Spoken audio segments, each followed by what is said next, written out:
بسم اللہ الرحمن الرحیم۔ السلام علیکم ناظرین و سامعین، میں اویس الرحمن آپ کے ساتھ مخاطب ہوں۔ آج ہم بات کریں گے کہ خاموشی کے کیا فوائد ہیں۔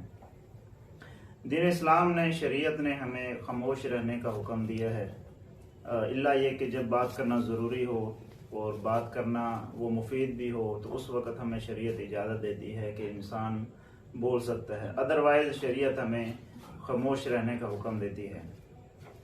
آپ نے معاشرے میں دیکھا ہوگا، بلکہ اپنے ساتھ بھی آپ کے ہوا ہوگا، میرے ساتھ بھی ایسے ہوا ہے کہ زندگی کے اندر بہت ساری مشکلات جو ہمیں پیش آتی ہیں ان کے پیچھے اکثر ہمارے الفاظ ہوتے ہیں کہ جس کی وجہ سے ہم اس مشکل کے اندر پھنس جاتے ہیں۔ بہت سے مواقع ایسے ہوتے ہیں کہ جن میں خاموش رہنا بہتر ہوتا ہے اور ہم اس خاموشی کو توڑ کر جب بولتے ہیں تو پھر ہمارے لیے مسائل بنتے ہیں۔ اس لیے کوشش کریں کہ آپ جس مجلس کے اندر ہوں، آپ جس محفل کے اندر ہوں، جس سیمینار کے اندر ہوں یا 2-4 بندوں کے اندر اپنے ساتھیوں کے اندر بیٹھے ہوں تو ایسی گفتگو کریں جو مفید ہو، اور آپ سمجھیں کہ میرا یہاں پر خاموش رہنا بولنے سے زیادہ مفید نہیں ہے تو پھر آپ خاموش رہیں۔ اگر آپ سمجھتے ہیں کہ بات کرنا زیادہ مفید ہے تو پھر جا کر بات کریں۔ اللہ کے نبی صلی اللہ علیہ وسلم سے بھی ہمیں یہی تعلیمات ملتی ہیں۔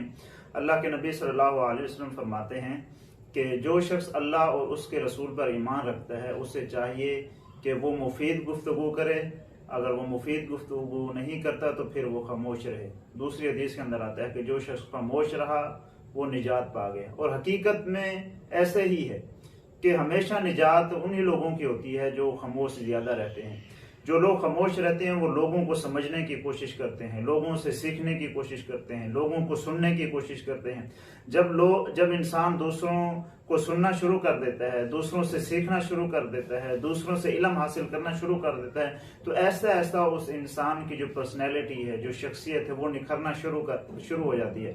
اور اس کے برعکس جو لوگ دوسروں کو سنتے نہیں ہیں، دوسروں سے سیکھتے نہیں ہیں، دوسروں کو سمجھنے کی کوشش نہیں کرتے بلکہ ہر وقت بے فائدہ گفتگو کرتے رہتے ہیں، تو اس شخص کی جو پرسنالٹی ہے، اس شخص کا جو معیار ہے معاشرے کے اندر وہ ایک اچھا نہیں رہتا، ایک اچھی شخصیت نہیں رہتی، اور لوگ اس کی باتوں کو سنجیدہ نہیں لیتے، لوگ اس کی باتوں کو اگنور کر دیتے ہیں۔ تو اس لیے کوشش کریں کہ ہمیشہ بے فائدہ گفتگو سے بچیں، اور ہم جو یہ گفتگو کرتے ہیں ہمیشہ یہ بات یاد رکھیں، جس طرح ہم دوسرے کام کاج کرتے ہیں عملی طور پر، یہ بھی ہمارا بولنا بھی ایک عمل ہے، ہمارا بولنا بھی ایک کام ہے۔ جب ہم اچھا بولیں گے، جب ہم اچھی گفتگو کریں گے، جب ہم دوسروں کو فائدہ پہنچانے والی باتیں کریں گے تو پھر ہمارا یہ عمل نیکی والے کاموں میں شمار کیا جائے گا۔ اس کے برعکس جب ہم اپنی اس گفتگو کو، اپنی اس کلام کو بے فائدہ استعمال کریں گے، اپنی بات کو غیر معیاری اور بے فائدہ اور ایسی جگہوں پر بولیں گے جہاں ہمارا بولنا ضروری نہیں تھا، اور چغل خوری کریں گے، غیبت کریں گے تو پھر ہمارا یہ عمل یہ گناہوں میں شمار ہوگا۔ تو اس لیے کوشش کریں کہ تھوڑا بولیں اور اللہ کے ہاں بھی سرخرو ہوں۔ والسلام۔